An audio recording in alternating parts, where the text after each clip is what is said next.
بسم اللہ الرحمن الرحیم۔ شروع اللہ کا نام لے کر جو بڑا مہربان نہایت رحم کرنے والا ہے۔ السلام علیکم ورحمۃ اللہ وبرکاتہ۔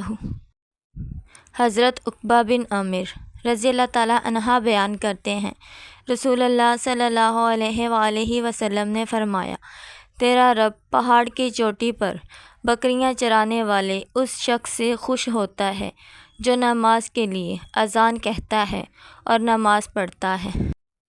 چنانچہ اللہ عز و جل فرماتا ہے، میرے اس بندے کو دیکھو، وہ اذان کہتا ہے اور نماز پڑھتا ہے، وہ مجھ سے ڈرتا ہے، میں نے اپنے بندے کو بخش دیا اور اسے جنت میں داخل فرما دیا۔ حضرت ابو ہریرہ رضی اللہ تعالیٰ عنہ سے روایت ہے کہ رسول اللہ صلی اللہ علیہ وآلہ وسلم نے فرمایا، اللہ تعالیٰ کا ارشاد ہے کہ جس وقت بندہ میرا ذکر کرتا ہے اور میری یاد میں اس کے ہونٹ حرکت کرتے ہیں تو اس وقت میں اس بندے کے ساتھ ہوتا ہوں۔ تشریح: اللہ تعالیٰ کی ایک معیت وہ ہے جو اس کائنات کی ہر اچھی بری چیز کو اور ہر مومن کافر کو ہر وقت حاصل ہے، کوئی چیز بھی کسی وقت اللہ سے دور نہیں ہے۔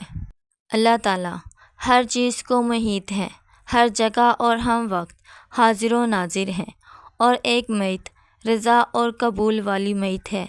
اس حدیث قدسیہ میں جس معیت کا ذکر ہے وہ یہی رضا اور قبول والی معیت ہے، اور حدیث کا مدعا یہی ہے کہ جب میرا بندہ میرا قرب اور میری رضا حاصل کرنے کے لیے میرا ذکر کرتا ہے تو اس کو میرے قرب رضا کی دولت فوراً مل جاتی ہے جو وہ ذکر کر کے ذریعہ حاصل کرنا چاہتا ہے۔